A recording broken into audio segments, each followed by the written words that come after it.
All right. Thanks for tuning in to another Pay Me No Mind live stream. Again, kind of on Friday nights, I've been doing some different interviews with various guests from various walks of life, and I'm also making these available on my It's Always Personal podcast. So I'll be recording this over there as soon as I introduce tonight's guest, and no real specific intention with tonight's guest other than he's a longtime friend of mine, former classmate. He's been back to our hometown for a few years now. He's an entrepreneur, local business owner and whatnot, and basically just what's going on with where we are all kind of at maybe the beginnings of getting back to some kind of normalcy. I just thought it would be interesting to come on and talk about how his business has been affected. Also to just talk about fitness in general. I have to be honest to him. I haven't incorporated much of what we talked about 4 or 5 years ago in my day to day. So this could be a refresher on that. And then it's just good that he's a thoughtful guy. And then I'll let you get into all of that here shortly. So let me make sure that I'm recording. There we go. But I want to welcome to the show Jason Harrison of Present Tense Fitness. Thank you. So what's been going on, man? Oh man, it's been a year or two in Dayton, especially. I mean, we had a historic tornado. We had a KKK rally downtown. Unfortunately, we were one of the many cities to suffer from a mass shooting. And just as we were coming out of that, COVID. So it's been, I think I'm not alone. And, those of us who have survived thus far in this pandemic, that's what it feels like, is just survival, and not everybody can say that. So I'm trying to practice that gratitude that I'm still here. My business is still here. But, I think there's also a bit of anger that kind of goes along with that because, it didn't have to be this bad in this country, but for a lot of reasons it has been. So gratitude mixed with the recognition that there's a lot of work to be done. Yeah, I'm with you on that. I've kind of and getting through it and getting to this point, you definitely have to show some gratitude. And like you said, I've just I was at a point of exhaustion after the tornado, after the shooting situation. This last presidency was kind of taxing. I learned a lot of stuff about some coworkers and friends online. I had to kind of spun me for a loop and whatnot. And now, getting to where we are now and this whole, the ongoing discussion with wherever people might be with the vaccination situation, it's just a lot, man. And I think after, and I was thinking about it a couple of weeks ago, we hadn't really experienced anything. There was no world wars like back in the early 1900s or whatever. It was a series, the World War I and II and whatnot, Vietnam or whatever in the 60s, 70s. And I guess you mixed the Spanish flu in there, the Great Depression. It was different things that affected us, the country now, the country, and people had to do things that they'd never done before. But I think it was like such a long stretch where we hadn't encountered anything like that. And I don't know that we've always been at our best in handling all of this. Yeah, I mean, that's a good point. Like, this is definitely one of those, I saw somebody talk about it early on in the pandemic. Like, we're living through like a social studies chapter right now, right. I think the thing that frustrates a lot of, there's the trial going on right now in Minneapolis. I think what's frustrated a lot of people is that there's been ongoing suffering and tension and turmoil. But usually what happens is in this country, the ramifications of those things are suffered by, people who live in certain neighborhoods, people who happen to be Black or brown, definitely people who are Black or brown and queer and women. And now, like with a global pandemic, we're faced as a country with everybody having to deal with the same sort of calamitous situation. And what we've seen is like you said, we're not good at handling that. Like people have reacted in the usual sort of like, well, I shouldn't have to suffer.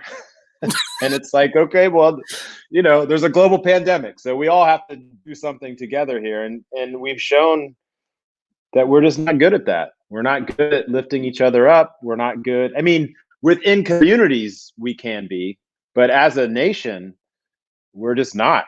And I think a lot of people would say, and we haven't been, going back to the country's inception. So, the pandemic, the George Floyd uprisings, a lot of things have shown just how, just how the consequences of a lot of the choices that we've made are people have to bear the brunt of that. And it becomes really uncomfortable for people who are used to being able to shield themselves from the consequences of policy action. And that's been, like you mentioned, the last presidency revealed a lot about neighbors, and like there's been a succession of those things. It was the last presidency, and then as we look at the possible end of this pandemic, one of the things I'm nervous about is I don't know how much patience I have in me. And so we learned a lot about people from the presidency, from the George Floyd uprisings. And I just don't know how much tolerance I'm going to have for people. You and I both live in Southwest Ohio, and it's not an easy place to live if you're conscious. So I don't know. I'm anxious about that as the world opens up and I go out into it. What that's going to be like. Yeah, that whole patience was something that I've been thinking about the last few weeks, and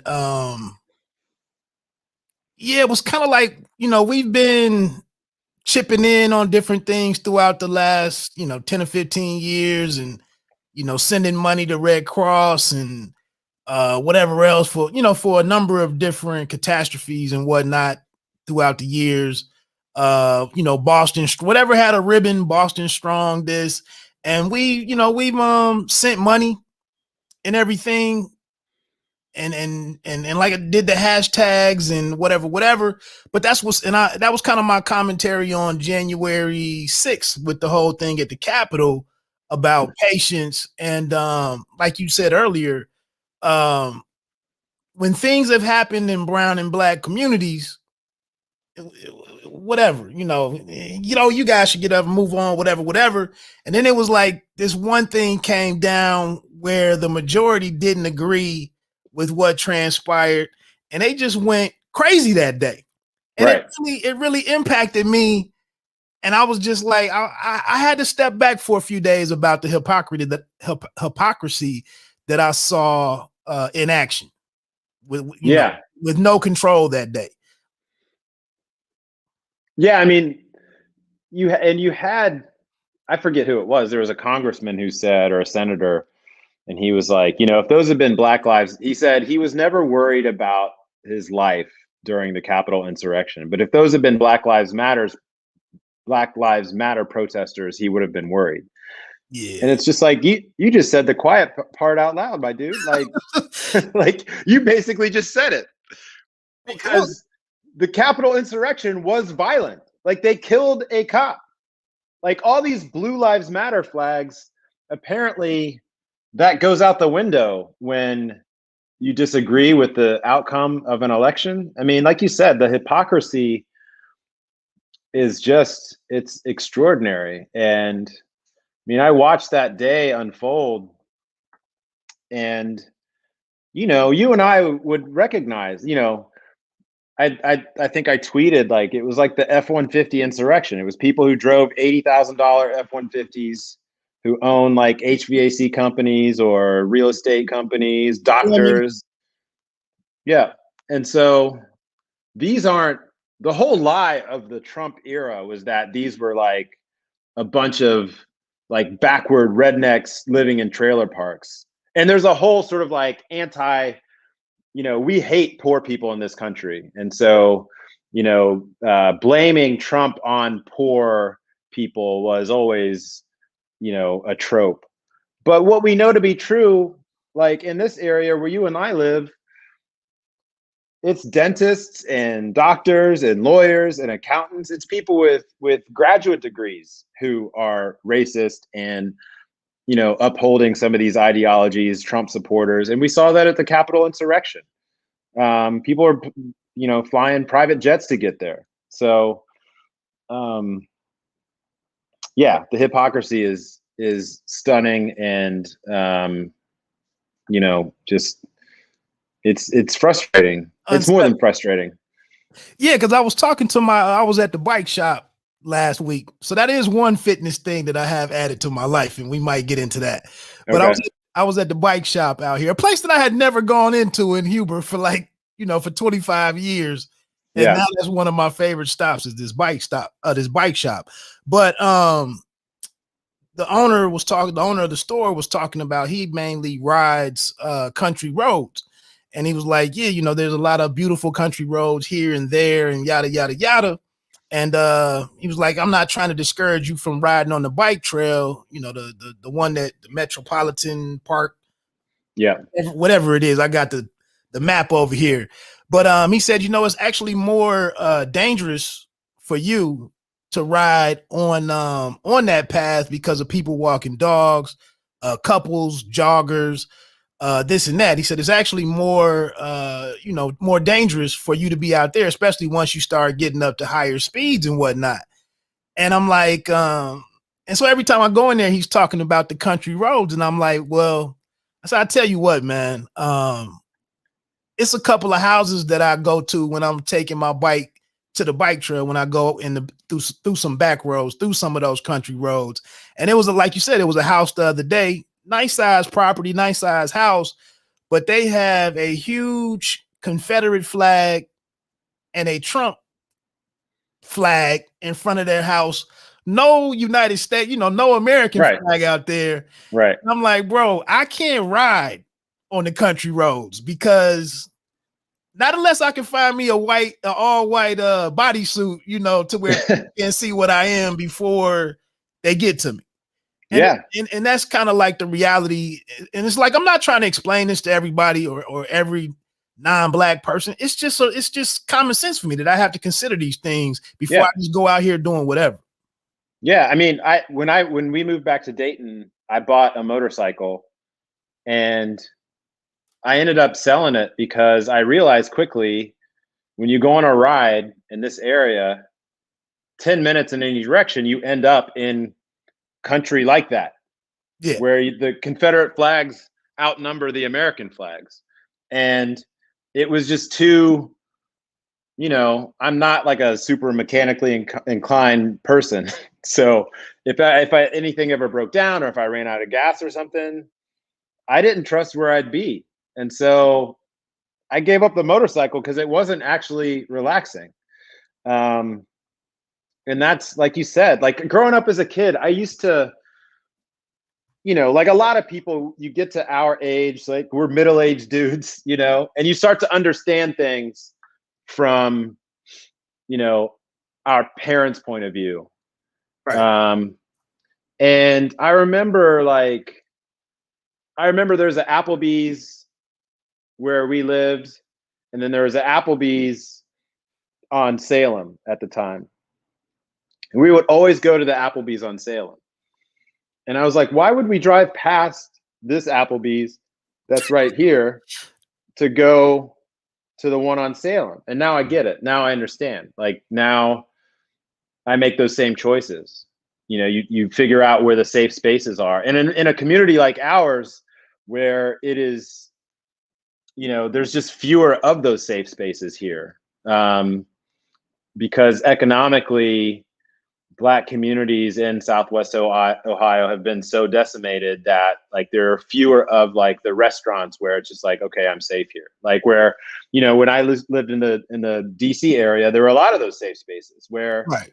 okay, I'm safe here. I don't need to scan to see like what's on those tattoos because, you know, this is a safe space. Like we had a house in Prince George's County. It's a majority Black county.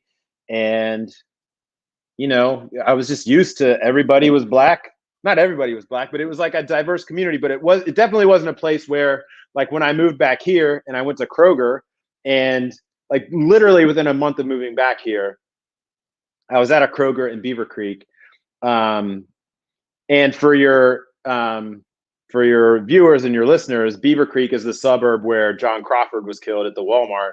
I was getting ready to mention that. Yeah. And I saw a dude walking around with the biggest, like wet, like fresh, you know, that tattoo look, swastika on his neck. Like it's like he had just gotten it. And wow. He was just walking around Kroger, like squeezing the oranges. He had a little girl with him, 5-year-old girl. And I was like, okay, like he's comfortable. And being that openly racist and that comfortable tells you like where you are. That dude wouldn't have lasted 5 minutes in Prince George. You know what I mean? Like you wouldn't even try that. Now, people, that's not to say that like Ohio doesn't have like the corner market on racism. That's not what I'm saying. But when you have larger Black communities and empowered Black communities, people have to step a little bit more quietly with their racism. Whereas here in Beaver Creek, hey, honey, let's go to Kroger with my new tattoo on my neck. Not covered up, not up the sleeve or nothing, but like just all over his neck. So yeah, that's bugged out. I told you when we talked the first time a few years ago, when I came back from San Diego from being in the Navy, and that was one of the first things that hit me. You know, maybe a week or two being back here, I could just sense it. And I knew that I hadn't had that feeling. I hadn't dealt with that feeling in 4 years. But quickly going back to my biking thing though, there is a section a little north of our hometown, city, whatever neighborhood.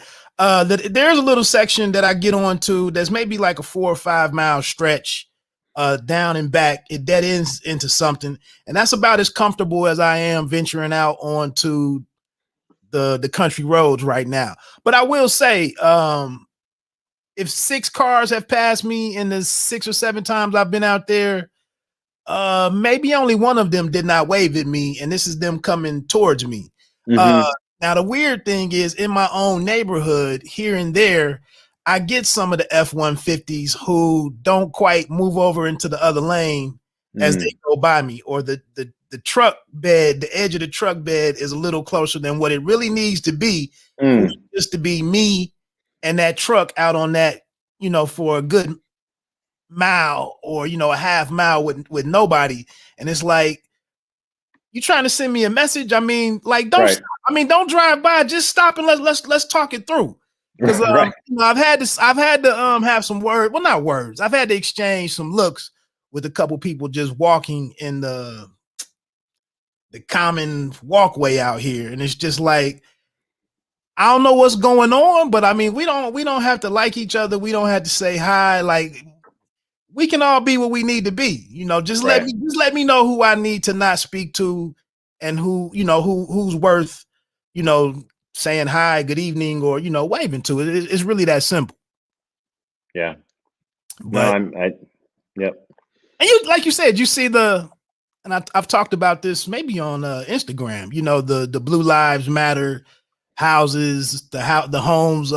It's a court nearby with about 4 or 5 houses. It's a cul-de-sac, one of those longer cul-de-sacs with maybe 6 or 7 blue lights, you know, that come on at night. And I'm like, man, I haven't gone out of my way to put any of my beliefs on anything out in my front yard. Like I don't really roll like that. Right. and that's just going through the neighborhood, Confederate flags up inside the garage and whatnot. And it's just like, man, people in 2021, we still holding on to some of this stuff. Yeah, it never left. But you said you saw my man with a swastika on his neck. Oh yeah, it was. Go ahead. So what that tells you is he not only was comfortable walking around with that, but somebody tattooed him. You know what I mean? Like somebody did that for him. Yeah, that's crazy. Yeah. What's going on with that hoodie, man? That's the stakes is high. Yeah, it is. Yeah. Man. Oh man. I done pulled out my my headset. Yeah, that's I told you the Clemente that's right. One was a Roots of Fight hoodie was something I was watching. But yeah, that's a nice hoodie right there, man. Thank you. Let's not focus with all the the BS that we're kind of working through. That's not going anywhere. We're not going to solve it right here. And I do want to get to the fitness stuff and some local business things and so on and so forth, especially with your industry, personal fitness or fitness, strength and conditioning, so on and so forth. But where are you at with music lately, man? I think I had an interesting guest on a couple shows ago and didn't know how to frame this question. But maybe you can give me some thoughts on it.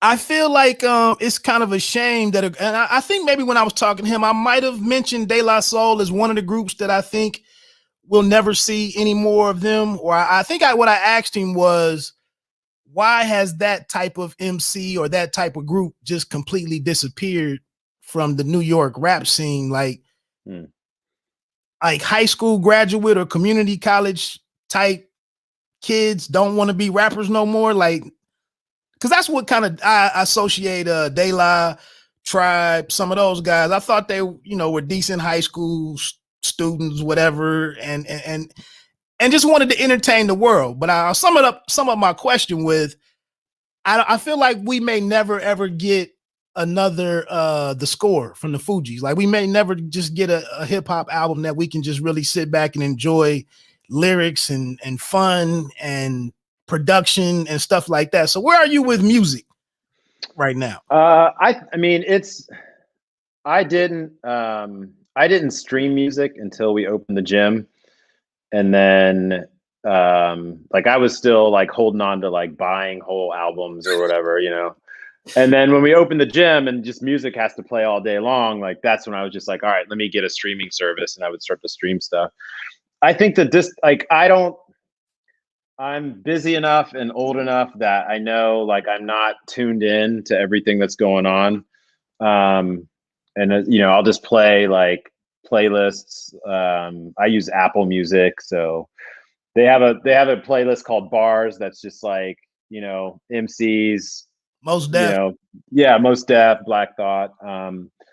I do think there's interesting stuff going on. It's just not the same thing as like those huge albums that would land like meteors, like when you and I were coming up, it was just like, like a De La album or a Tribe album. I think it's distributed differently now.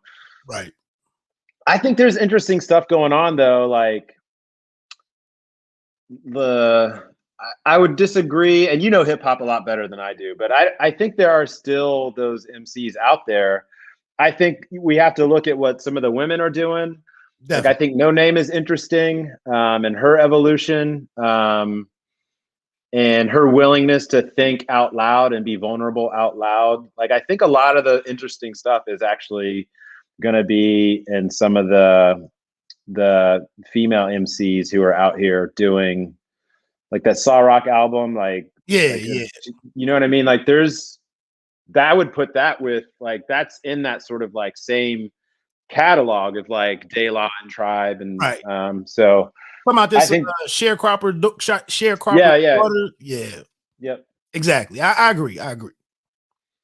But I don't know. I mean, I don't know. What are you seeing? Like you think that see, I never think, like, people talk about the same thing with films. Like, oh, there's no films like there used to be. And I think what's happened is there's so much stuff out there that it's just hard to find it all. But people are still doing good stuff.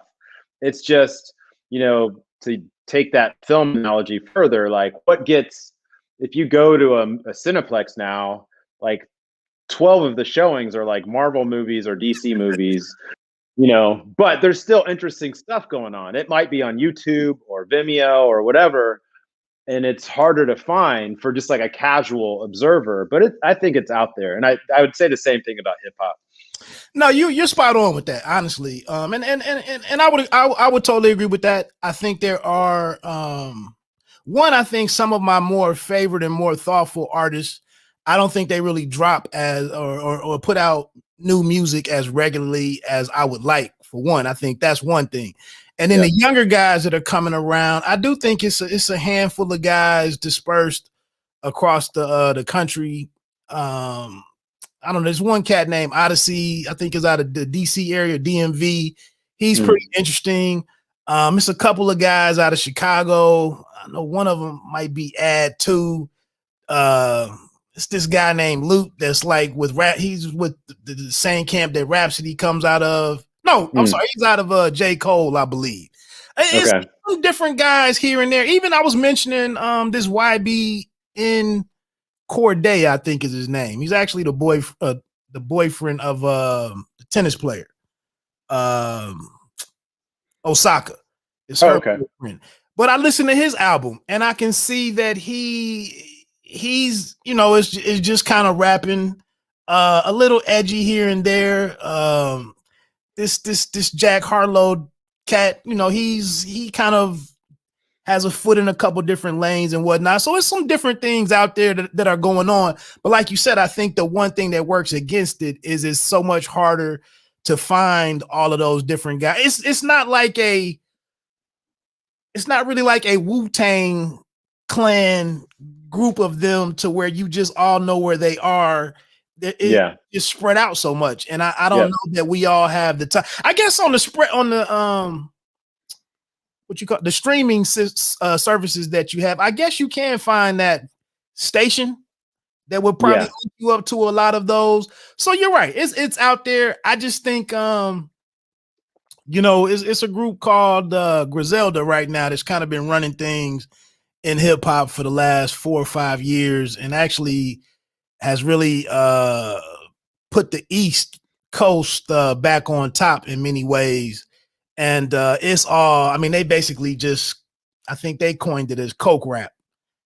Okay. Let you know what it's about. Yeah. Right. But they do have two of the more preeminent MCs at the moment. I can't argue with how good these guys are.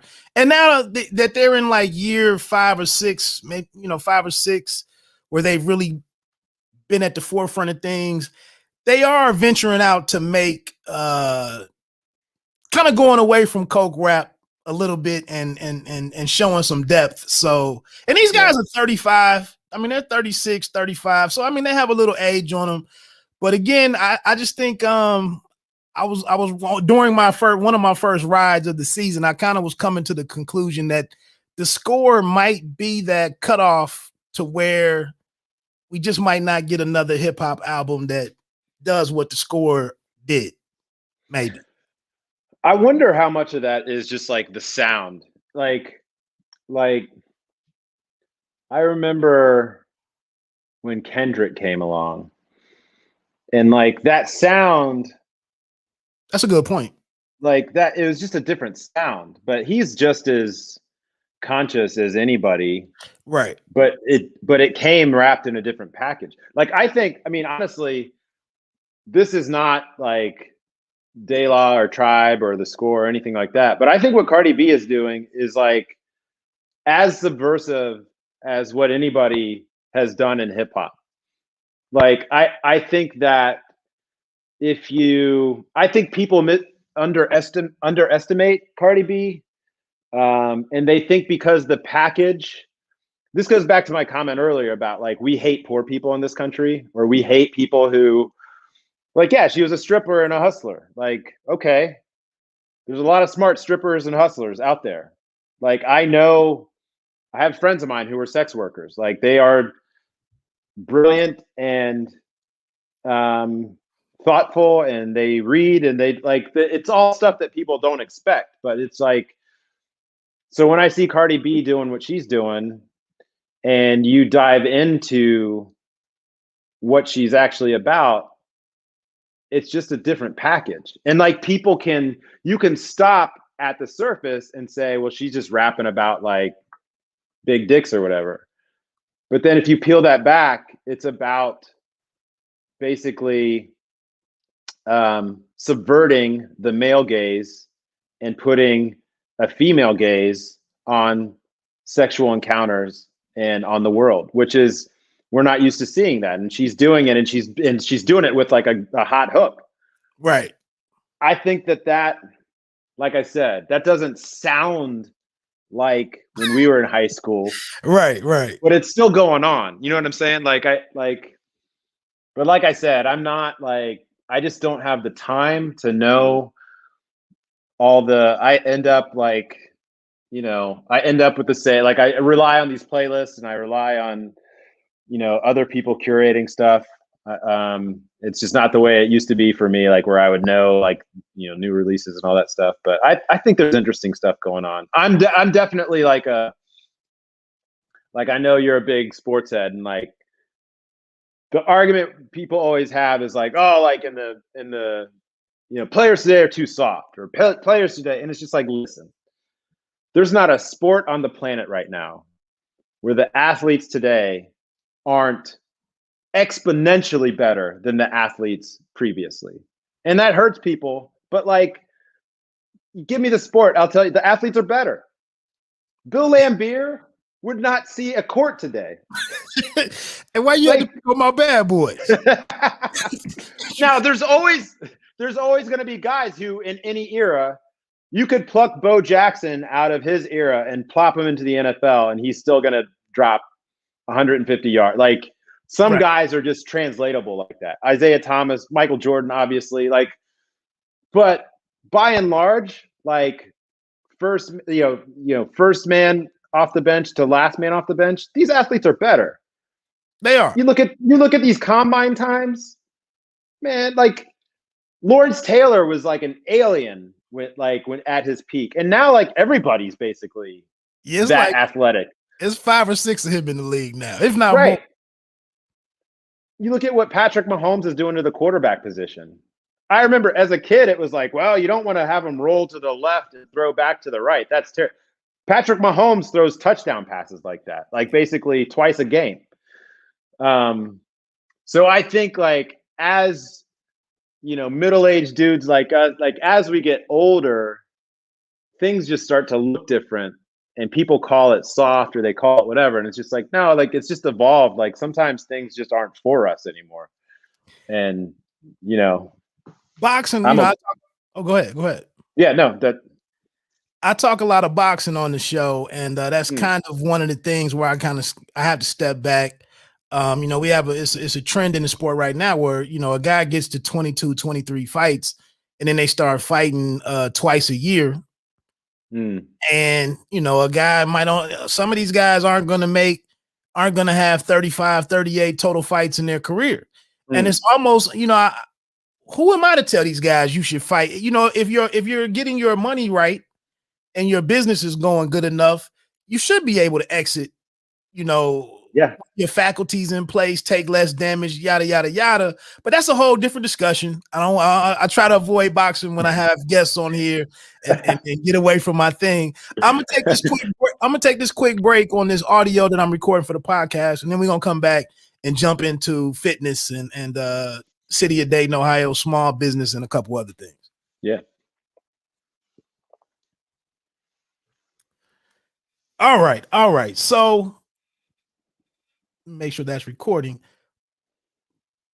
Present tense fitness. It looks like some things may have changed. I know we talked 4 or 5 years ago. I think you were more focusing on strength and conditioning. And are you kind of like a boutique? Is it more of a boutique fitness gym, or how would you classify it? I shy away from that word because no. I mean, only you mean because boutique? You mean boutique? Boutique, yeah. Oh, okay. No, I mean, it's not, I think it's an apt description of what we are. We're a small studio where we offer personal training and yoga. Everything we do is one-on-one or one-on-two. So last year, in January and February, we took over an additional side of the building. Okay. And our plan was to offer semi-private training, what we were calling semi-private training, basically small group. And so our idea was, what we really value in fitness is being able to individualize everyone's personal training program so that it addresses their direct strengths, weaknesses, and goals. But we know that one-on-one training can be more expensive. And so the group training was intended to try to solve that problem, to make us more accessible to more people. And so the idea was, we had 5 people in a room who would be training. They would each have their own clipboard with a training program that one of our coaches or me wrote. And then there would be a coach in the room overseeing the whole process. So you'd have 5 people in the room, but it wasn't like a group fitness class where everybody's doing the same thing. They're all on their own program. Okay. Did that in January, did that in February. By the end of February, pandemic hits. And so we had to shut that down. We shut down completely for like 3 months in the beginning of the pandemic. And then when we reopened, when things started to open back up in Ohio again, we reopened as just one-on-one again. And it was sort of fortuitous that we opened up that additional side of the building, because what that allows is I can be training on one side, and we have another coach training on the other side, and everybody can be completely separate. Everybody that trains with us, all the coaches wear masks, and all the people who are training wear masks. The thing that you may have detected that has changed is we've developed an expertise and a niche with training dancers. That's where yeah. And so we still train, most of our money still comes from training regular people. But in terms of athletes, I'm a strength and conditioning coach. Our athletes are professional dancers and up and coming dancers. And what the pandemic forced us was to think through delivering like remote training. And so what ended up happening is collectively, we as a present tense fitness, we have dancers around the country now that we train. And it's just like you and I are talking. I set up my camera, my laptop in our gym space, and then they have whatever equipment they have, and then I take them through a workout just as if they were in our studio in Dayton, Ohio. And that's not something I had ever contemplated before the pandemic, but the pandemic forced us to think through different options. And that's been really helpful, because what it means is we don't have to rely just on Dayton, Ohio to make money. We can literally be a global entity while being right here in Dayton. Who knew? Right. Now, was there enough, when I was thinking about earlier and talking to you, with us being Dayton, I don't associate us with having a lot, or I wouldn't think that we have a bunch of dancers around that would make this sustainable. But I guess there are local dance businesses teaching younger people and whatnot. But was there enough potential customers, to sustain you guys? Moving to dancers. So what we realized is that, number one, like, we have 2 dance companies in Dayton. So we have Dayton Ballet, and we've trained a number of Dayton Ballet performers. We also have a world-class dance organization called DCDC, the Dayton Contemporary Dance Company. And DCDC, when I say world-class, they are literally world-class. So like, if you Google DCDC New York Times, you'll find New York Times reviews of DCDC performances. They've performed all over Europe, all over the country. They're super well regarded. So they're right here in Dayton. And it's one of those things where, like, Dayton is still stuck on talking about the Wright brothers, which is like, I get it, but like, we have sweet stuff like right now, like DC is world class, historically great dance organization right here.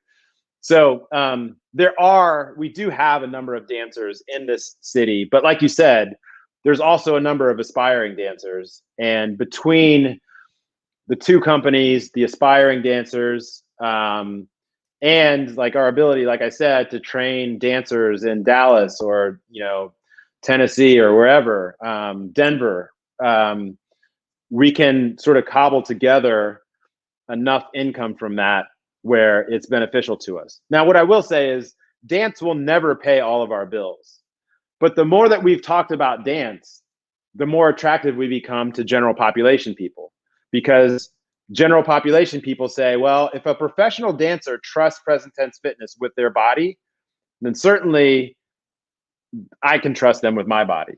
And that it's sort of worked out that way in terms of just like basic marketing. So like a lot of the stuff that I talk about on my social media, on my Instagram, we talk about dance specific stuff or dancer specific stuff.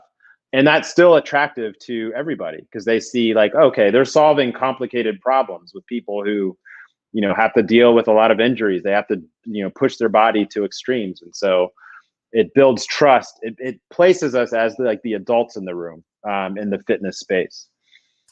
So how did that come about with you guys figuring? Can you walk us through that when you guys had to figure out, money's not coming in, we just moved into this other space, so that's more overhead or more cost for you guys. How did you and you own present tense with your wife and there's a third partner? Or yeah, so my wife and I co-own present tense, and then Anna Shearer is a personal trainer and yoga teacher who is like the third part of the group. And basically when the pandemic hit, the first thing we tried when we shut down completely was for me to write. I was writing remote programs for people for them to do at home. I put out a bunch of free stuff like on our YouTube channel, home workout stuff. And then I would write programs for our people, like at a discount. And what I quickly realized is the people, in part because of the stress of the pandemic and everybody dealing with all this, people just weren't doing the home workouts. They would work through like a couple and then they would fizzle out. And so income really started to decline because of that.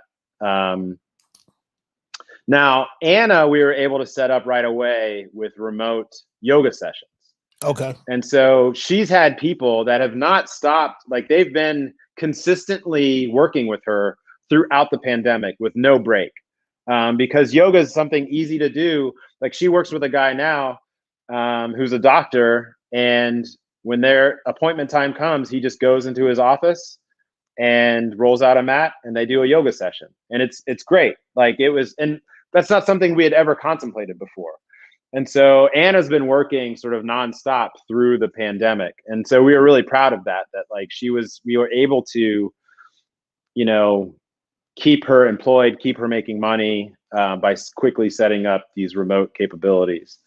And then I started doing the same thing. I had a group of boy dancers that I was training, and they were all over the country. Like they were not together. They were sort of scattered. And that was my first experience with trying to train somebody over video. And then, so all of those little things sort of cobbled together helped us like survive, along with, we got PPP money, EIDL money, all of that helped us survive. And then when we were allowed to reopen, I think in June or July, we were full right away. Like people were like wanting to come back. Okay. And so as soon as we reopened, our schedules were full. And it's been, because of the distancing, scheduling is a little bit more difficult because you can't have multiple people in the same room at the same time. But that aside, it's been, essentially seamless since we've reopened. It's just been personal training in studio. But then now we have this additional remote component. So literally on my schedule now, I have a dancer in Dallas. I have another dancer in Denver. Anna trains dancer in the Dallas area also. So we've been really fortunate to be able to continue our work and our setup, because we've made the decision to stay small, like as a business decision. Like normally with a personal training studio, what you do is you open a studio and then you hire more and more trainers. And then you train less and less. But what we've done is we've said, well, we don't want to hire more and more trainers. We're going to pour all of our resources into professional development. So when we've made money, we've poured that right back into either additional certifications or professional development or traveling to conferences. And we've gotten better at our craft and stayed small. And what that means is we never had that anxiety about trying to keep like 15 trainers employed or whatever. It's just been the three of us. Right. And there's enough to go around between the three of us that we can survive. I don't have like boat money, like I don't have a second home somewhere, but like we're able to make a living, and we're really proud of that. You working with any high school athletes or any athletes on kind of in that area? No, like our athletes, our high schooler athletes are dancers. Okay. And I think any desire to get into that space? Because it's pretty lucrative. I had a kid come in with his dad who was I want to say he was a wide receiver and he wanted some training. And I was honest with him. I think training dancers in our space works well, because if you think about like what a dancer needs to do, like a stage is a finite amount of space. Right. And our studio it's not tiny, but it's smaller. A wide receiver needs to sprint. Right. And like we don't have a turf. We don't have real sprinting space. And so I didn't feel comfortable taking the young man's money if I couldn't provide him with the facility that matched up with his chosen sport. I think it's something I'd be interested in down the line. And I've been playing around with like sprint progressions. I do sprint drills with our dancers, like high knees and skips and stuff like that, because of the athletic component of that. I think acquiring the skill of good sprinting translates to basically any sport. And so I've been using the drills with the dancers. But for a wide receiver or a corner or something like that, man, they need to be sprinting. Like that's just like I respect that. And so if somebody comes to us, I have some friends in town and I say, yo, you should go see them. They have a facility or they have space. So gotcha. What about competition from we got Mirror out there, Peloton, and all of these places that have done well during the pandemic, and the major issue with them is just the initial purchase of the equipment. I saw something, I was reading an article where, they're kind of selling it as, okay, both you and your spouse are home. So if this subscription service is rather expensive, but if you look at it as for the both of you and you're splitting the bike, it's not all that bad. Are you noticing or any concerns about competition from Peloton, Mirror, and whatever else is out there? Yeah, I think I worry about that kind of stuff all the time.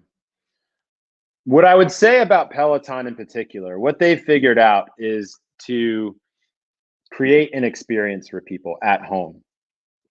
And so I go back to my pandemic.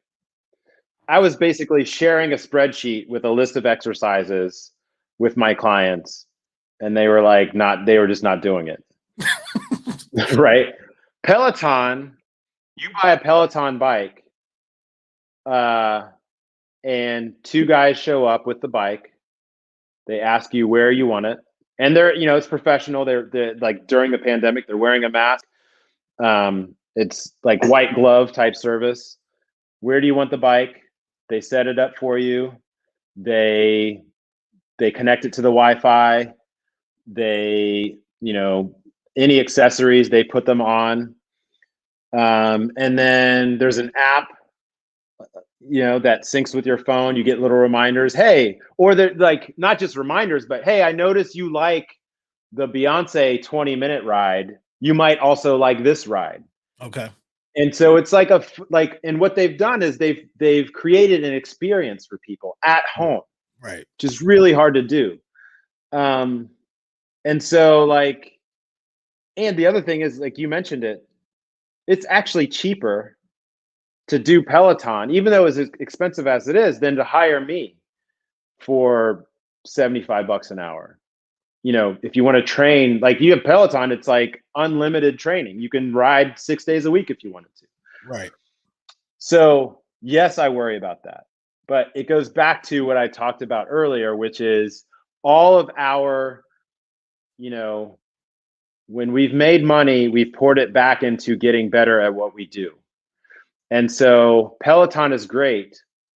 But if you are a prostate cancer survivor and during the surgery, they cut the nerve that attaches to your adductor muscle, which helps us do things like squat and deadlift or whatever, Peloton's not going to help. Like you need you need an expert to help you learn how to exercise properly. If you have a chronic disease, Peloton's not going to help you. You need somebody who is going to research on your behalf and say, okay, this is one of the byproducts of your condition. Here's how we can work around that. And we've become known in the fitness space as the people to go to. Like I said, we're the adults in the room. And so if you have a complicated issue, you know that you have a safe space in which you can get stronger and achieve your fitness goals with us because we take this seriously. And so that's, to me, that's the only way that we'll ever be able to compete with like the Mirror and Peloton and all that stuff, is by just constantly getting better at what we do so that it ends up being no competition. People, our retention rate at our gym is, even though we're expensive, our retention rate is really great. And we know that people stretch to be able to afford their work with us because we are able to provide them with a good experience. It's a safe space. The number of times people have shed tears in our space because we deal with the whole person. Like people stay because they're cared for. And that's not something I like, and this is not to dunk on Peloton. I think Peloton is doing a great job. Right. But that human care, that's something that you can't get with the Mirror. That comes with coaches who take their job seriously. So that's how we're approaching it right now. And like I said, I worry about it, but I think if we're good at what we do, then people should be able to tell the difference between us and then just like following like a Mirror or something like that. So what are you looking forward to holding on to that you've discovered or invented or, added to your business as we move out of this and things get back to normal? What's an example of something that will remain behind that and you wouldn't have even tapped into that stream of income otherwise? Yeah, I think the remote training, like the video training, we will continue to incorporate that for sure. Because that gives us access to clients outside of Dayton. For your viewers outside of Dayton, Dayton is it's a Midwestern post-industrial town with economic difficulties.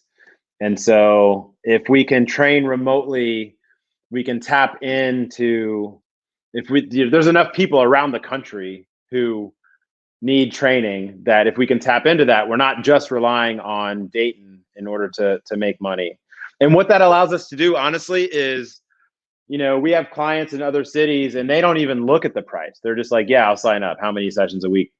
What that allows us to do is we can quietly say, yo, like you're a nurse or you're a barista.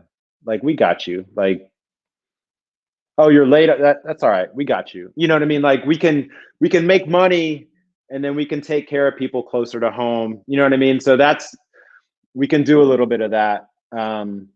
So definitely the video training. We're looking at some app stuff where we might be able to lower the price even more.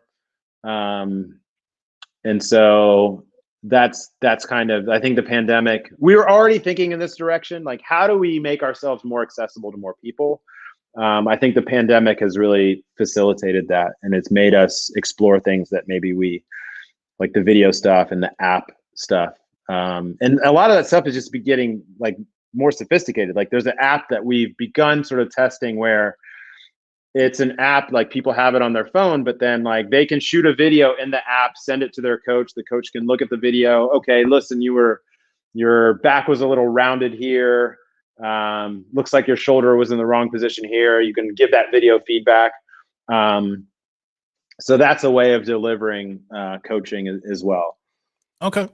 One reason why I did want to get you on, was to, in addition to present tense fitness, the area where you guys are located made the national news, and it wasn't for the first four, know, that Dayton has had for the last several years.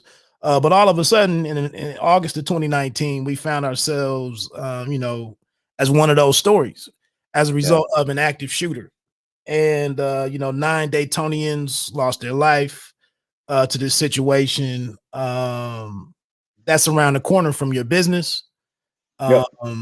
We know that Dave Chappelle got involved. A bunch of people came to the city. It's Kanye, his Sunday choir thing. Stevie Wonder. Yeah. Stevie Wonder. Mayor Nan Welly was, thrust into the on a bigger stage and whatnot. With 2020, being shut down the way that it was due to COVID, I saw something about the, the 1 year anniversary and the gentleman who was the guard who played a role in, saving some lives that was over at Ned Peppers and whatnot. But I did tap into some of your commentary when it happened. I think maybe a week or so, or in the days after it, maybe even before the Chappelle organized thing took place. I was kind of checking out your commentary on the whole situation. Can you just take us back to kind of where you were after it happened? Yeah. So, and the neighborhood. Yeah. So people who know me know that I'm not out much at all. Like I spend a lot of time in the gym. You might see me at the coffee shop. You might see me out, but it's early. That was a night where I was out. We stayed out until I forget what time the shooting happened, but like we were on a patio, and it was one of those, it's so eerie to look back on it because it was a great night.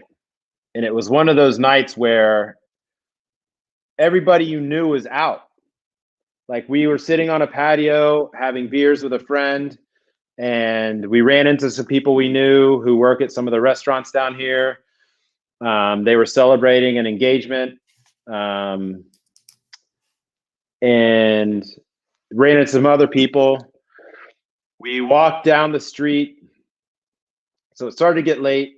Walked down the street toward Ned Peppers, and our friend lives on that street that we were hanging out with. And so we stood basically the line to get into Ned Peppers. We stood basically by that line to just like, it's one of those nights you didn't want it to end. So you're just talking, you're just chopping it up. You're just, having a good time, feeling good. It was a beautiful night. And we walked our friend home. We stood in the doorway where there's like security footage of people being killed. That's where we were standing. We left our friend, and, we just live like literally 4 minutes away, like walking, like in the neighborhood. By the time we get home, our friend is frantically texting us. did you hear that? And we were like, what are you talking about? And somehow we had missed the shots. Like we had missed hearing the shots. And so in that time period, when we left our friend and walked home, 9 people were killed. So we just missed. We were standing in the spot and we just missed it. And I think my wife, I think she's an engineer. So you guys never heard the gunshots at all? No, I at the time we had moved into an apartment building in the district. So our house was like just a hot mess of an old house with like squirrels in the attic and water in places there shouldn't be water. So we moved out of the house and into an apartment. Okay. And I think what happened is we were in the elevator going up. Okay. That's the only thing that could have. It's the only way we wouldn't have heard the shots because it was right. Because when we went to walk home, we walked along the line to get into Ned Pepper's, and then we cut through that parking lot where all the cops sit on Saturday night. And we actually saw the cops were arresting somebody, and we joked. We were like, "Oh, that dude's having a bad night." Okay. So we cut through that parking lot to get to our apartment, and I think by the time we were in the elevator when the shots happened. Okay. Now, do you live close to were you living close to Wiley's or something, or? Yeah, over in that direction. Okay. Like in the yeah. Okay. So I don't know where I was going with this. Okay, so we get home and our friend is like saying, so then it was just like, should we go get our friend? Like, you don't know what's going on. Right. And because we didn't want her to be alone and she could see the bodies. But then if we had gotten her out of her apartment, we would have had to walk by the body. Like, so we had ended up like, she stayed put and we stayed put, but we stayed up all night. Like you can't sleep. Like we stayed up all night. And so the next morning, when that night, like maybe 2 or 3 in the morning, I started texting friends and saying, yo, you're going to wake up to some terrible news. I just want you to know we're safe. Because what I didn't want is the people I love to wake up, see the news, and then freak out. So I knew it would be jarring to get that message, but I wanted at least something happened, but I'm safe. Right. And then they can go look and see what happened. So I spent the morning sort of texting people and letting them know. By 11, I got a text from somebody in the neighborhood asking me to speak at the vigil that was on Sunday night. Okay. So basically just like a day later. Right. And that's probably the commentary that you heard. And I one of the things I did is I quoted this poet from Columbus, Hanif Abdurrahim. And he wrote a book that I loved. You would actually really love Hanif's work because he brings together like culture and sports, and like he's a really interesting guy, and he's like right here, like he makes a lot of like Ohio references, so like you would dig his stuff. But it is like I quoted that I'm not gonna try to get it right, but like he basically said that it is the nature of male loneliness. Oh yeah. I remember that. That we believe other people need to suffer for it. Right. And very accurate. we as we've seen with all of these shootings, men are the problem. And this is all Me Too is a movement that just like that sort of made people. R. Kelly's been abusing people for years. Bill Cosby, we all knew, like we knew the jokes. We knew Harvey Weinstein was such a joke in Hollywood. It's not that people didn't know what was going on. It was just acceptable. And in R. Kelly's case, it was even more acceptable because it was Black women that he was abusing, and that was okay to, like, collectively. And Me Too came along and said, no, wait a minute, this is not okay. And women have righteously forced this discussion around male anger and the consequences of it. And so during the vigil, I sort of talked about that. And I still think it's something that we need to grapple with as men. And men need to be having conversations with each other about this, because it is, there's another guy who wrote a book, Michael Denzel Smith, who talked about this. It's not just, it's easy to say, well, I'm not R. Kelly, or I'm not Bill Cosby, I'm not Harvey Weinstein. And he points out that there's a lot of other things short of those actions that men do that are still deeply problematic. The sociologist Tressie McMillan Cottom talks about, like,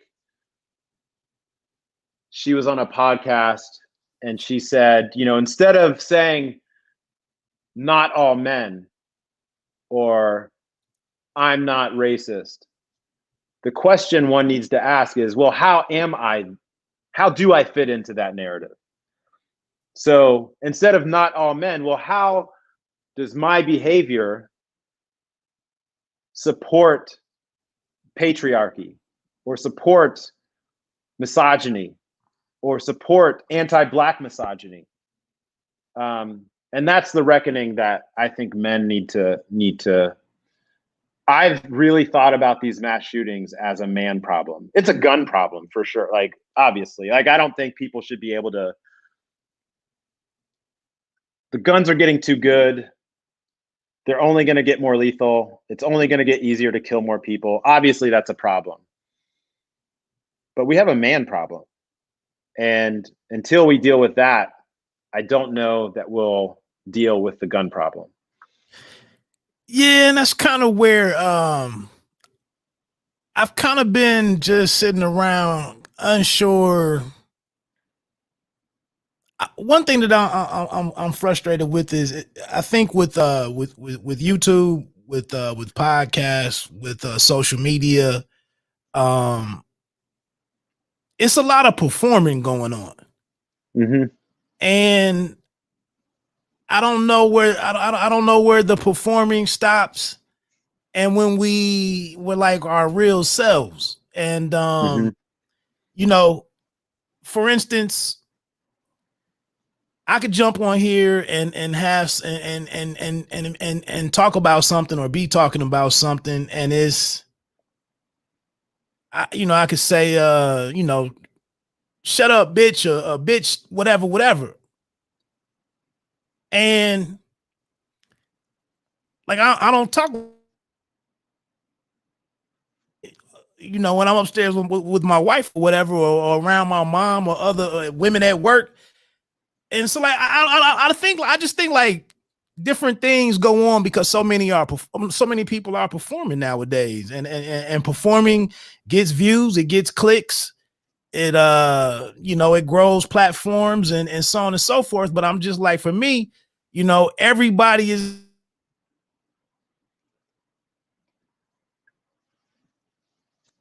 I don't know, it's just reckless if everybody's constantly performing. Back to that what we were talking about with hip hop, and you were mentioning the sound and whatnot, and I was asking a guest that was on a couple of weeks ago. I was listening to another guy's podcast, and he had one of the Griselda guys on there with the Coke rap, and the host of that podcast was like, "Man, you guys brought back hip hop. I don't want to hear none of that Kendrick shit. I don't want to hear none of that J. Cole shit. I want the real. I want the real." And I'm like, bro, like, don't you feel the need to step away from that shit sometimes? Like, right. I listen to a variety of stuff, but if you sit here on 100 the entire day, is that shit healthy? And right. But it's like, hey, it's a free world, man. You do what you want to do. So yeah, I sit and I watch some stuff. I hear some stuff. I listen to some podcasts, and I don't know if we really we really recognize what we're doing with everybody being up here all the time with the see, and then you say something like toxic masculinity, and somebody wants to say that's some bullshit. That's some shit that was made up. Or so I don't even know. Just like I said with the stuff on at the Capitol on January 6th, I don't even know how we even call out anything now. We can't say nothing is bullshit because you just suppose as if it's 6 of us men here, you know, saying something and the conversation goes down that road, nobody's going to be really man enough, quote unquote, to say, you know, we getting away from, you know, what we were doing and now going into something that's a bit reckless, really. But that's how it goes. But that's the work, right? I mean, that's right. I think that you put your finger on it. Like, that's the work, is when you're hanging with your boys, like, and somebody says, and it's why I don't hang with nobody. Right. I mean, this is why, for real. That's why I don't do too many panel things. Yeah. Guys, you know, like I said with the boxing thing, I'm in some chat rooms and guys are like, I'll send you the link, you can jump on. You know what? I'm just cool just watching. Y'all are doing y'all's thing. The N-word is flying, MF is flying, the B whole, all this stuff. I'm just gonna watch. Yeah. I think that's like, I share that streak with you, like, where it's just like, I'm just not interested in it. On the other hand, I think if you look at like what Bomani Jones is doing in the sports world with his commentary, you know, like I think we need smart voices, Joel Anderson. And I think the more that we show up in these spaces, and, you know, push back on some of these things, I think that's helpful. It has to be just like anything, like it has to be men calling out other men. Like there had to be, like with Harvey Weinstein, or like, you know, Bill Cosby was making jokes about slipping things in people's drinks back in like his early album, you know. Is there somebody around him saying, yo, Bill, like that's, you know what I mean? Like it's got to take that.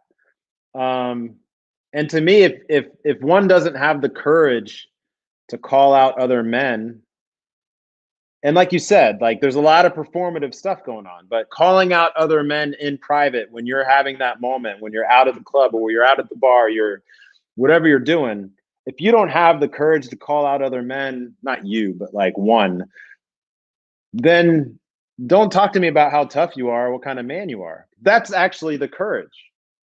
Because our inability as men to deal with our shit is lethal.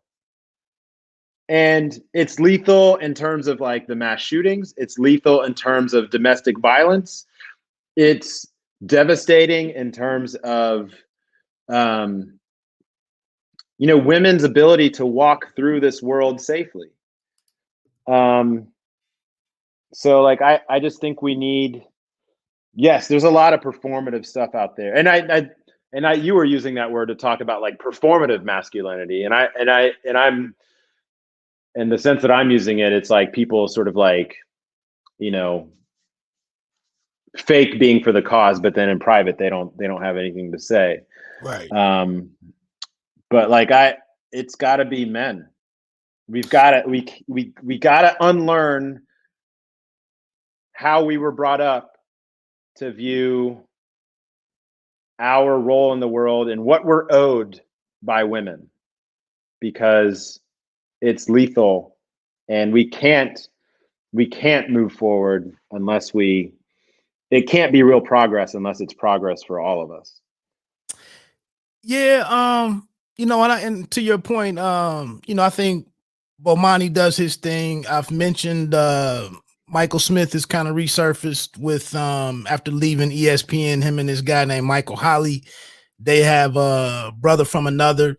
And I've kind of been, seeking these types of shows out and supporting them and kind of reporter, if you will. I go and I hear something on their podcast, cite them as where I heard it from. And but like I said though, I could get on here and run wild with the N word and MF this and F that and bitch and hoe and probably do I could do better. I could do better numbers, but I'm really not concerned with numbers. And my thing is, like, I don't know where some people, like, I got aunts that watch my channel from time to time. My mom might stumble around and click on something on Facebook. My wife, she's getting her hair done right now. She might click on a link. And so I don't know, man, but I can't really speak for others. But I'm more amazed at the audiences that sit around and watch that and engage in that. And I don't know, man. It's a tough it's a tough it's some real man stuff, to do anything about that and combat that. But I try to maintain my standards over here. That's really what I can do. And I try to encourage others to check me out. But like I said, I'm just not hot in the streets like that. Hey, yeah. But get to because I might move you over to where we just rap for another 20 minutes. That'll be up on the podcast version. Okay. But what about the you were there for the didn't you attend the Chappelle organized thing?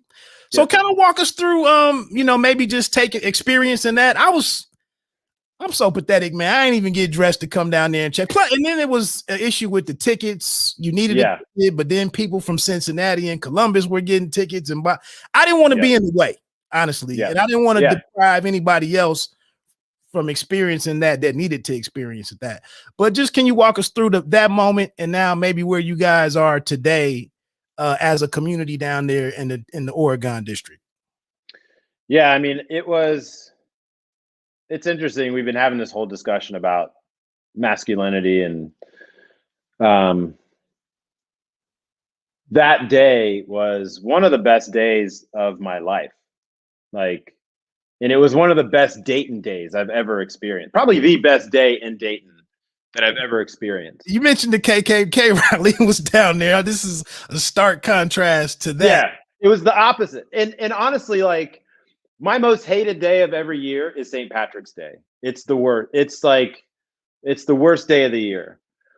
And it's like drunk people being aggressive, and it just gets ugly and dark and just nasty. People were I don't know how to describe it. It was just joyful. And it looked like the city that we live in.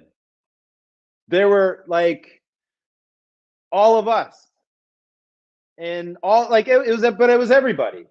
And you don't see that downtown all the time. You don't see that in the Oregon district all the time. No. And it was the kind of atmosphere where even late in the day, because it started early, even late in the day, if you bumped into somebody, oh, my fault. Oh yeah, go ahead. People were just cool, man. It was. Can we bottle this up? Yeah, literally. It was man, what can we do to keep this going? And then of course it's Stevie Wonder. That's Stevie Wonder. It was incredible. Like I said, it was one of the best days of my life. It just felt good. Now, on the heels of that, this is where Dave is a complicated person. Right. Anybody who's ever had any personal interaction with him says he's a good dude.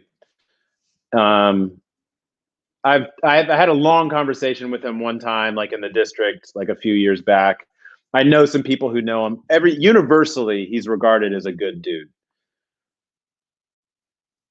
his comedy has taken a turn. I think, as brilliant as he is on race, I think he's that bad on gender and sexuality.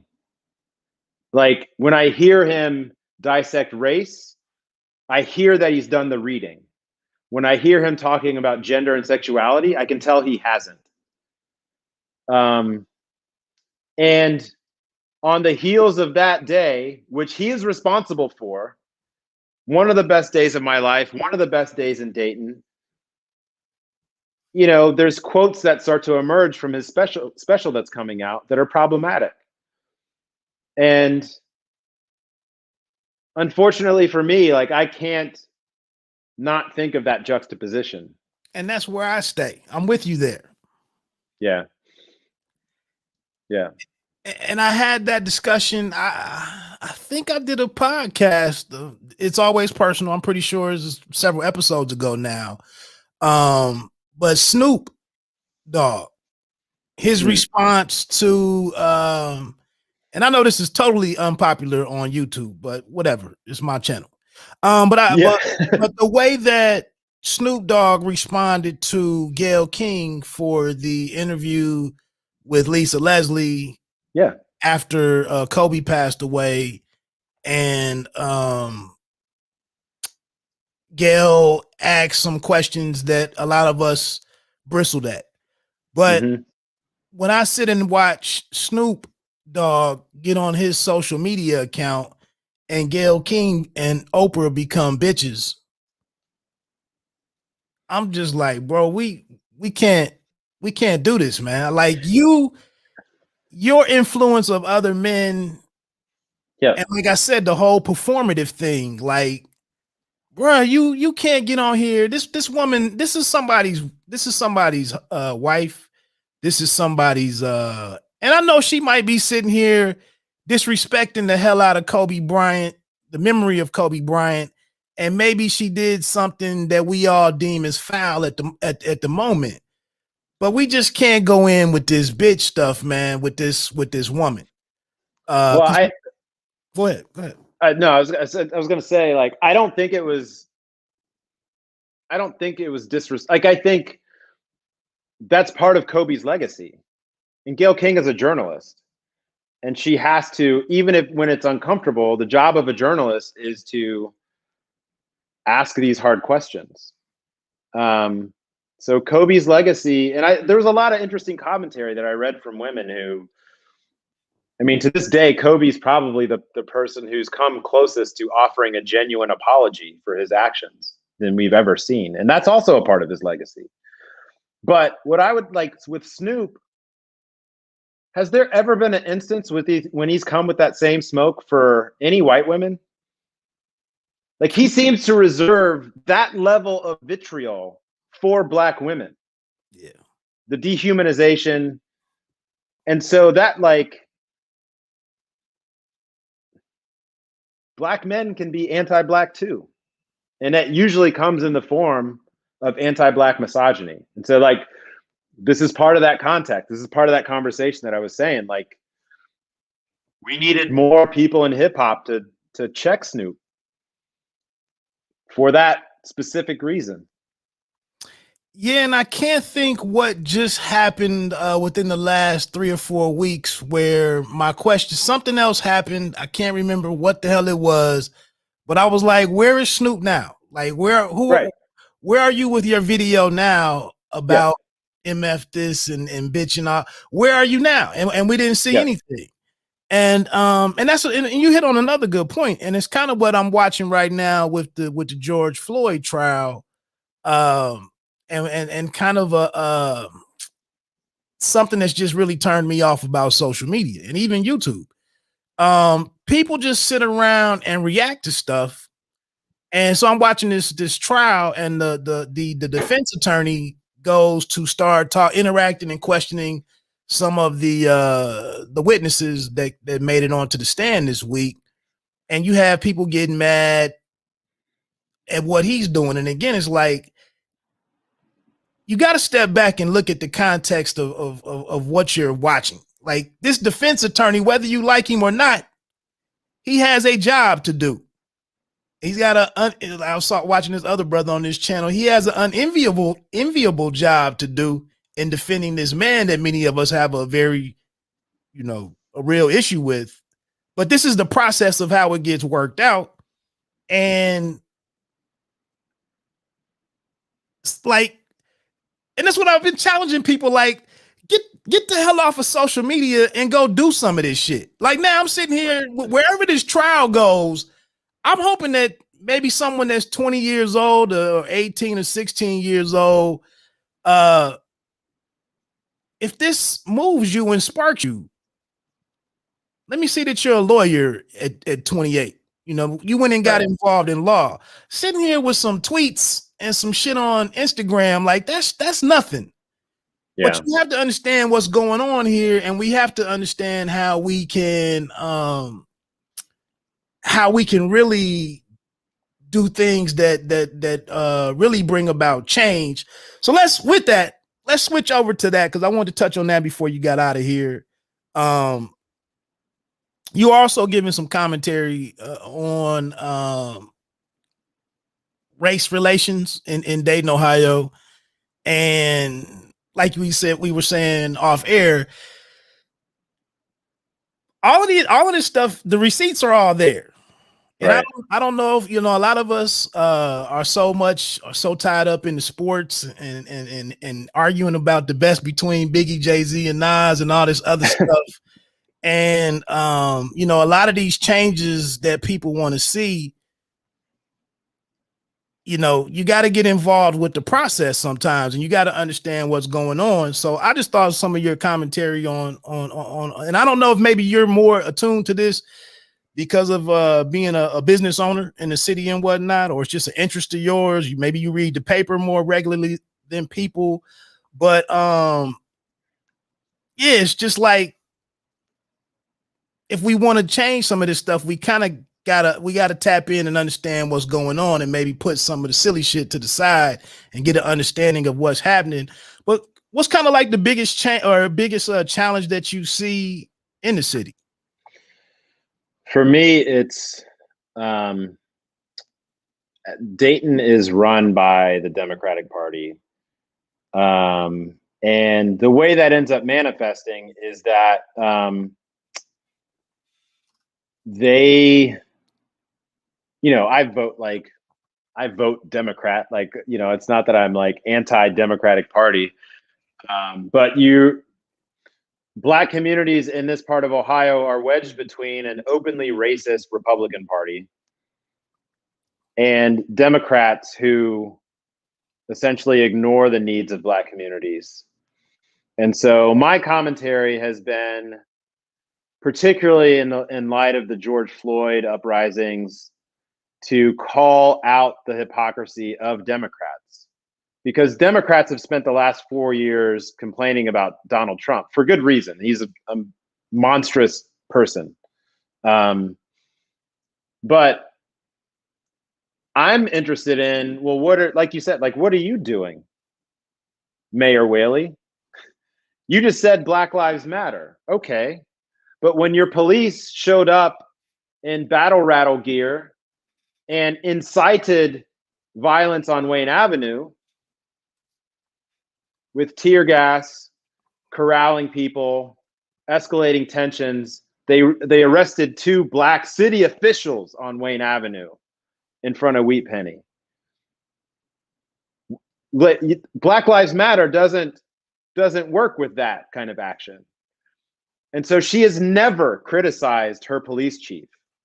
The city manager has never criticized the police chief. So if you're going to invoke the phrase Black Lives Matter, then you better also come with the action. At a very minimum, offering some critique of the police action in the wake of the George Floyd uprisings. And so the op-eds that I've written in the Dayton Daily News has been to that effect. In the Midwest is tricky because, people like to talk about how nice the Midwest is. And I believe that this is the cruelest place I've ever lived. And I've lived around the country. Yeah, people are nice. but nice in support of a status quo.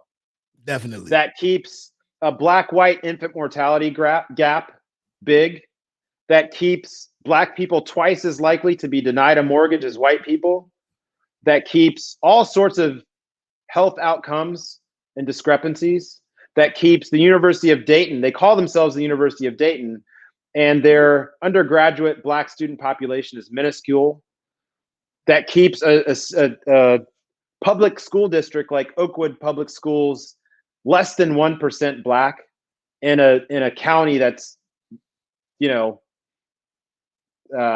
near 50% Black. So I point these things out to Democrats who talk about supporting Black Lives Matter, and this is an inclusive city, and it's like, well, let me see your action. And I just don't have much patience for it. You use Black people as props when it's politically feasible, but then when it comes down to supporting things that would help Black communities in this area, you're silent. And so to me, you're just as complicit as the Republican Party. And I think, you know, there's two people running for city commission in Dayton, Jared Grandy and Shanice Turner-Sloss, who have been, you know, Shanice has been outspoken for years and dismissed. Jared resigned from a well-paying city position, essentially in protest of how police and community relations have gone down. And so those are the people I'm supporting for the city commission race. We can't have these like 5-0 city commission votes where they just all decide in a back room, like this is the way it's going to be. We need real transparency. We need people pushing back against them. And so I use my platform. Part of it's I'm a small business owner. Part of it goes back to, you know, I mentioned us staying small intentionally. Part of that too, honestly, is like, I read a quote. There's a guy who's like he's like a creative director, Joshua Kesey. And he said that Mos Def gave him this advice back when he was starting. And he said, Mos Def told him, if you don't need him, you won't need him. And that's why we've stayed small, because I can say things knowing that I don't need anything from any of these powerful people. And I can say things that other people can't say, because at the end of the day, and increasingly this is true, I don't need you. I don't even need your business, because I'll close down the gym before I bow down to you, number one. Number two, like, I can make money from people around the country. Right. And so I use that power basically to speak out. And I try not to, sometimes people call me an activist, and activists are people, there are people doing really good work. And so what I try to do is uplift the work that other people, day to day, I spend most of my time thinking about squats and deadlifts and pushes and pulls and explosiveness and joint articulation. I'm not an activist, but I will support the work of activists and people doing good things in the community. And so, you know, that's how I try to use my voice. And that, you know, that's some of the commentary that you've read. Like that's my approach to it. Has there been any pushback from I don't know, former classmates or whatever, or I don't know, college buddies or anything? Because that's really what just drove me off of Facebook altogether, was you know, the constant sharing of memes. And I'm just like, you know, the direct thing that you wanted to speak about, you know, Black men wearing their pants beneath their asses with their boxers hanging out, I understand that. But the Confederate flag on the other half of your of your meme, this shit doesn't add up. I don't know if you know what the full meaning of what you're saying, but it's really pissed me off, and I got to sit 2 desks from you tomorrow or whatever. Right. So it just made me get off of there because I'm like, I don't really know how to. One, I don't know how to confront this type of hypocrisy or ignorance. And then secondly, I'm getting to a place where I'm kind of tired of being the civil one. Like I want to show, I'm almost ready to show my ignorance too. Yeah. But I'm not in the same boat as you as an entrepreneur and whatnot. So I gotta do what I gotta do. But that's kind of what came out of 2020 for me. Yeah, I hear that. I mean, Facebook, I try not to engage with. I have to have a Facebook page like for our business, but like the way I deal with that is I just cross post things from Instagram. I never really look at Facebook. People friend me. Like I'm friends with a lot of, quote unquote friends with a lot of people, but I basically unfollow. So my feed doesn't, I just follow news organizations in my Facebook feed. Right. I hope that doesn't hurt anyone's feelings who's friends with me on Facebook, and I never like their but I'm friends, but I don't follow. And that way my feed doesn't get, what started to happen, I realized with Facebook, is they started like putting things into your feed that other people had liked. And so like I would see things and I was just like, wait a minute, I need to just unfollow everyone so I don't see any of that. So like I see like New York Times articles and like, NPR.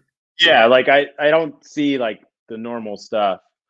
Because I think the commentary on Facebook is particularly bad. So, I mean, you and I both went to the same high school, and I can imagine what kind of stuff you see from the people we went to high school with. And I just don't.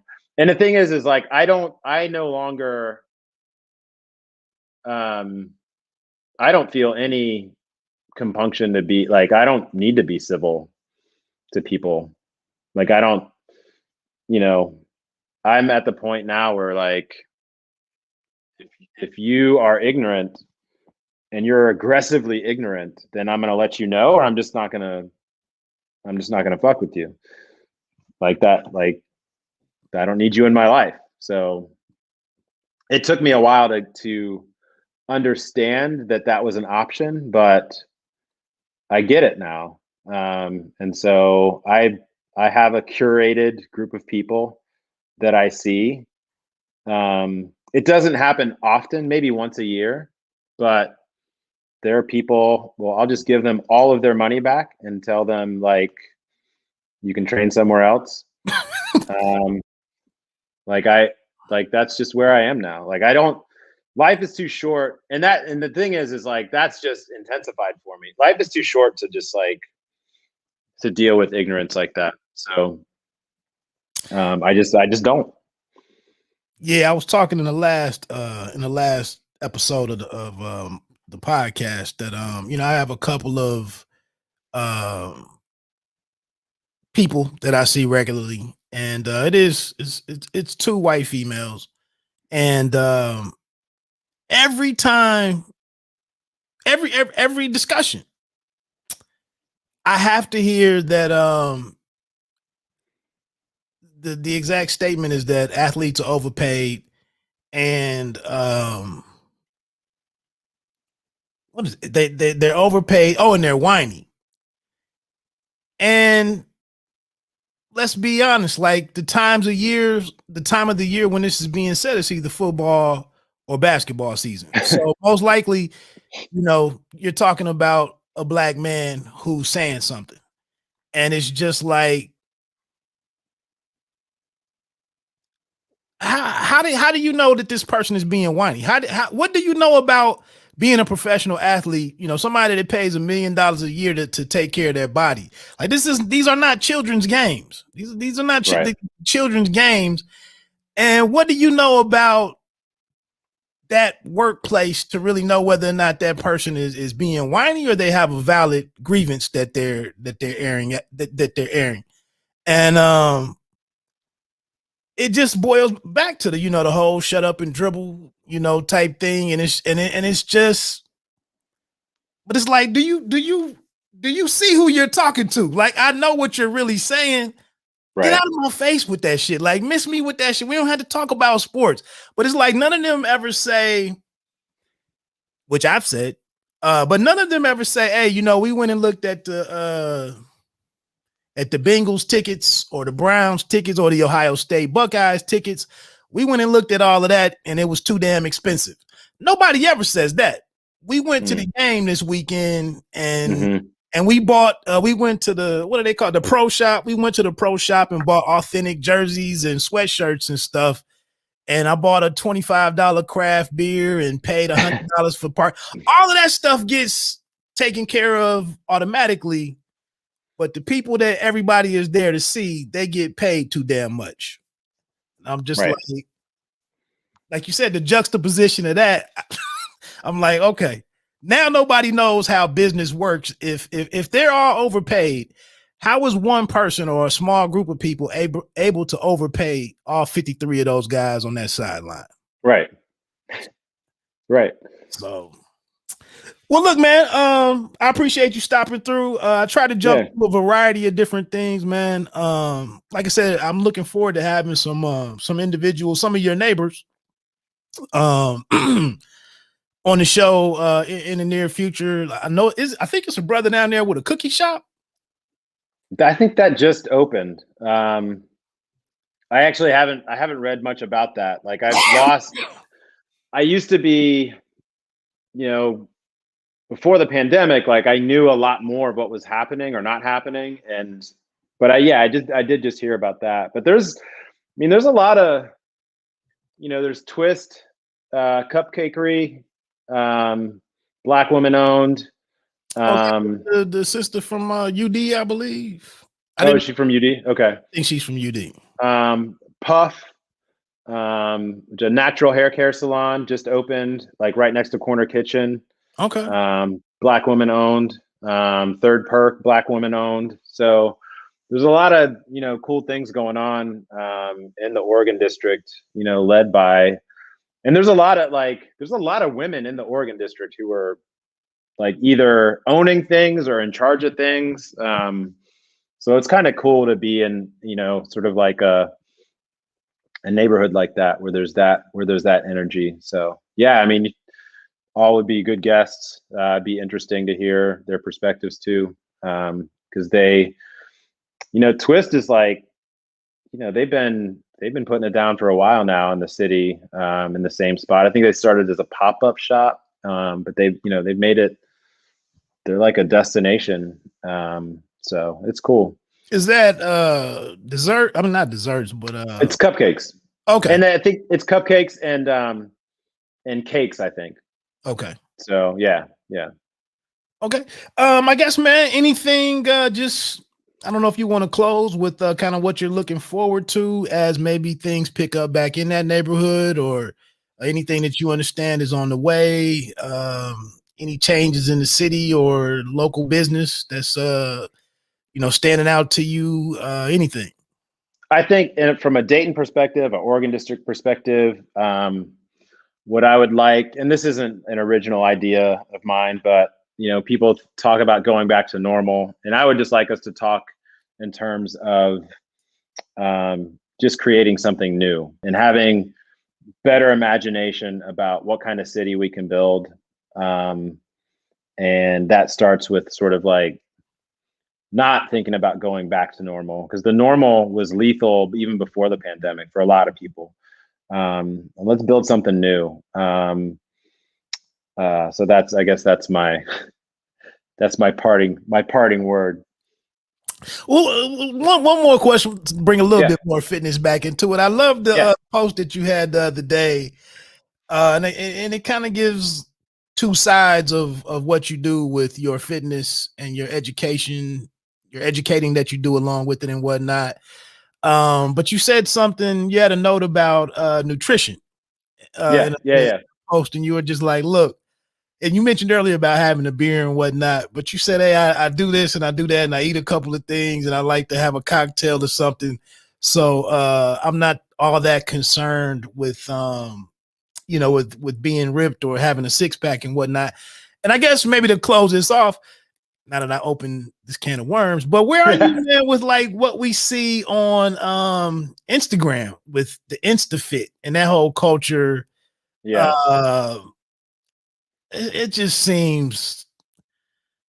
I don't know where I am with it, but it's a turn off for me, with the exception of like a very few pages. Yeah. I mean, I think Instagram can be a dangerous place for people who don't have like a strong sense of self, or who may struggle with disordered eating or body image issues. There's a lot of places for you to go on Instagram to feel bad about yourself.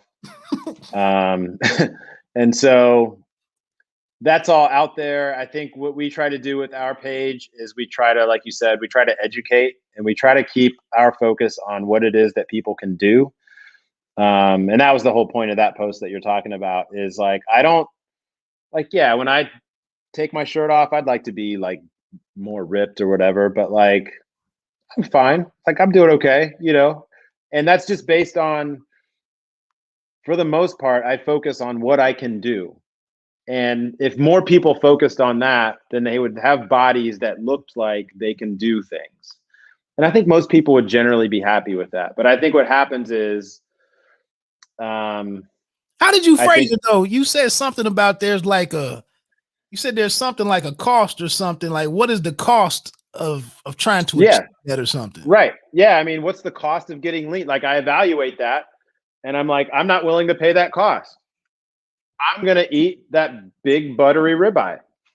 Like, I'm going to have a cocktail, and I want to live. Like, I don't want to be the dude who's like, oh, sorry, like, I can't, thank you for baking that cake for my birthday. I have a friend who's like an outrageously good baker, and she, like, every year she brings me a birthday cake, and it's ridiculous. It's like a professional grade. And like, I'm not going to not eat that. Like, I'm going to smash that birthday cake. It's, you know what I mean? It's too good.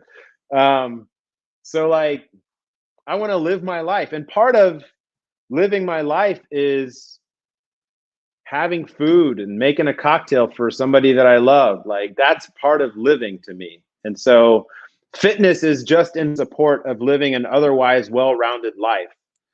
And that's no shade on people who, I know people who, yeah, they dedicate themselves to having their body is sort of like a work of art. And no shade against that, but like, for me, like, I do this work because I want to be strong. I want to be healthy. I want to feel good. I'm 45 now. I want to be a strong 80-year-old. And so being a strong 80-year-old means that work starts now. And so that is my priority. It's what my body can do. And generally speaking, when people get more fit, and by more fit, I don't mean skinnier, I don't mean leaner, but just more fit, they can do stuff without their joints hurting, they feel better. Right. And when you feel better, life is better. And that's sort of like our drive in our studio is, if you look at any of our pages across any social media, the only before and after that we post is look at their form before versus after. It's never look at this body before and look at this body after. It's like, this was their squat when they started, and now look at how great their form is.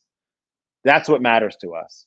And so and in my personal life, that's sort of like how I live my life too. I'm not as really concerned about like, yeah, I could be leaner, but like, man, like, I get a couple people over, like, post-pandemic, we're going to have a couple cocktails.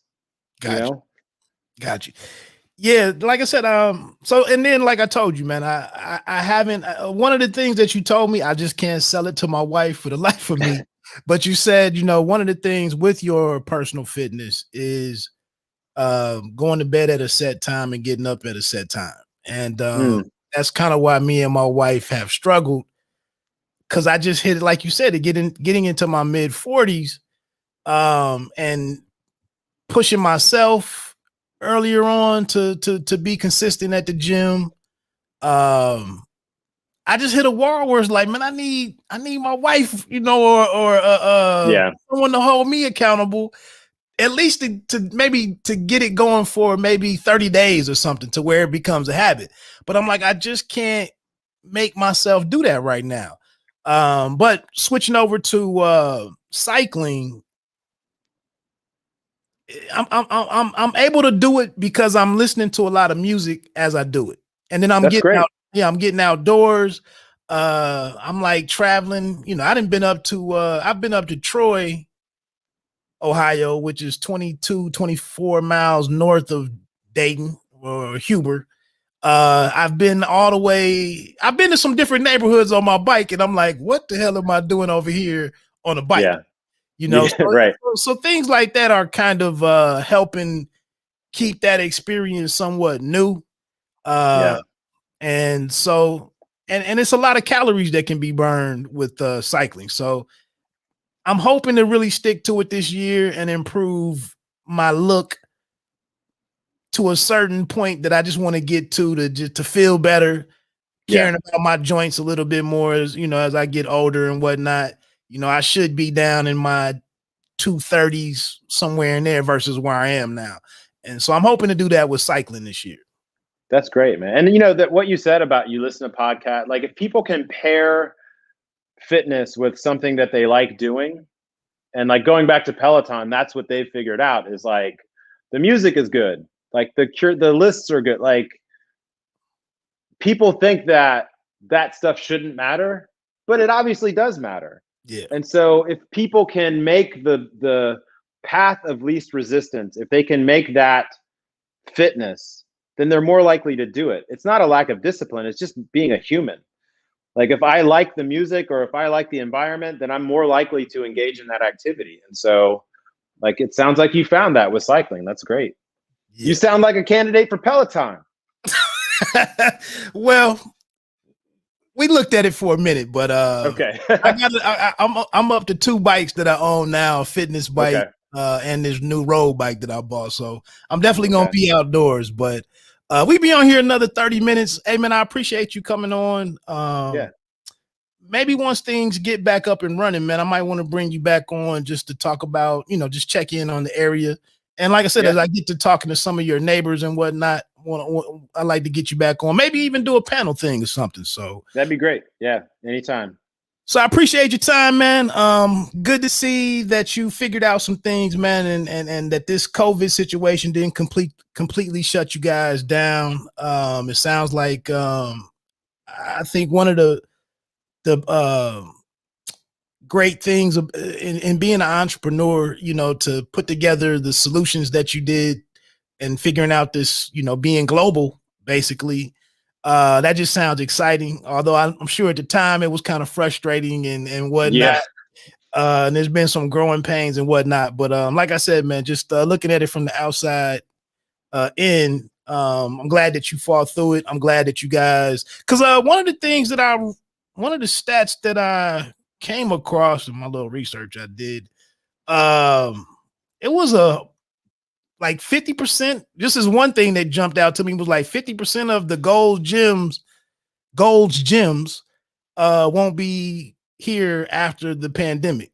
There was some other troubling numbers on there. People, like you said, you send people home for a year. Oh, some of these different pieces of equipment that people have bought, some people might not be returning back to gyms. That's right. In the numbers that they were. But like you said, it could be a situation where the social component of the gym eventually brings some of these people back, but it's going to be a different world. Yep, for sure. For sure. So, but let me let you get off here, man. It's Friday night. All right. Yeah. I think I'm about to go hunt for a cocktail myself. Okay, do it. It's good to see you again. Thanks for having me on. I really appreciate it. And let's do it again. All right. Thanks, man. All right. Hey, so look, stop that. Yeah, I just wanted to come on. Like I said, I want to start focusing on the local community a little bit more. I've seen some pretty exciting small businesses. Just the pack, like this coffee shop, this Third Perk. I think this sister is opening her second location. And I just think it's extreme. And I talked about this on something else, but I think it's extremely dope that she's successful in selling coffee, you know, and being able to do it to where now she's getting into this second location. I was looking at her packaging. This brother that owns this new cookie shop, some of the names of his products, it was hip hop related or, you know, derived from some group names. Just to see hip hop in this being a part of so many different businesses is just interesting. The way that it's used for the marketing, like I said, the packaging, the coffee shop lady, I believe you can order this stuff online. As Jason was just saying, having to go online to do classes and whatnot. I don't know, man. Some of that stuff is just exciting. And definitely throughout the years and the efforts that have been put into trying to rekindle or create a downtown experience, it's been up and down for the city of Dayton. It took years for I think it was across two administrations or local administrations or whatever to figure out just how to get this bus loop situation figured out, how to make the main strip more appealing for Daytonians. Because like Jason was saying, there was a lot of negative looks from suburban people to even venture into downtown outside of the Oregon district. Like that was it. That was the safe haven. You went down there and and partied and hung out, and then you got out of Dodge. And like I said, over a couple of different local administrations, I think that's the right phrase, City Hall, whatever, they've kind of gotten it there. And then we hit, you know, the tornado situation that we talked about earlier, COVID, the active shooter situation, like all of those things didn't help. But it's been a lot of micro breweries that have opened up down there. That's created a lot of foot traffic. I want to say before things shut down, they had just passed a law to allow people to walk from bar to bar and you know, and keep your drinks and whatnot. So it was a lot of good momentum being gained. And, you know, 19 and 2020 just kind of undermined a lot of hard work. So I'm interested to see where it goes. And I want to bring on some people that are passionate about what they're, you know, the service or product that they're bringing to the area. And so you'll see some of that stuff popping up. Other than that, let me get ready to get on off of here. Appreciate the couple of people that came through. D Branch over at Strike 7 Sports. Check out his channel. Check out his podcast, which he's been back doing. I think he has a couple of shorter ones out there as he dips his foot or toe back in the water and starts to refocus on his podcast. The Conceited Nobody, More Family, he was in here earlier. Check him out. I think every Tuesday they aim to put up there, it may be Tuesday or Wednesday, they put up their podcast, him and his panel co-hosts.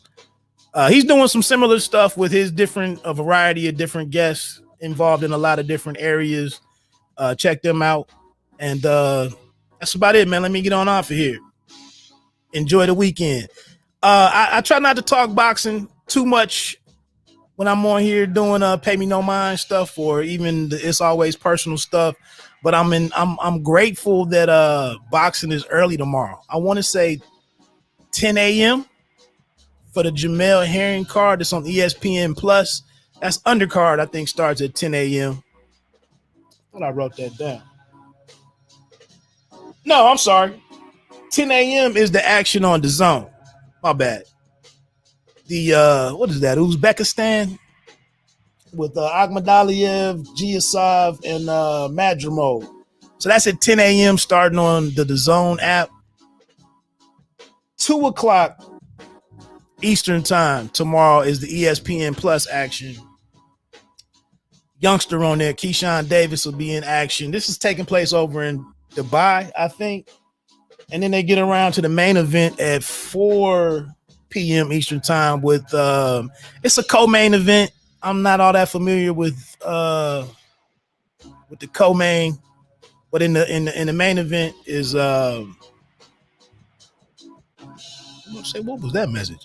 Is Jamel Herring, the WBO 130-pound champion, against two Division champion, former champion, Carl Frampton. So check all that out. I'll jump on tomorrow on my Bite Down boxing coverage and talk about all of that. But let me get on out of here. You don't have to be great to start, but you have to start to be great.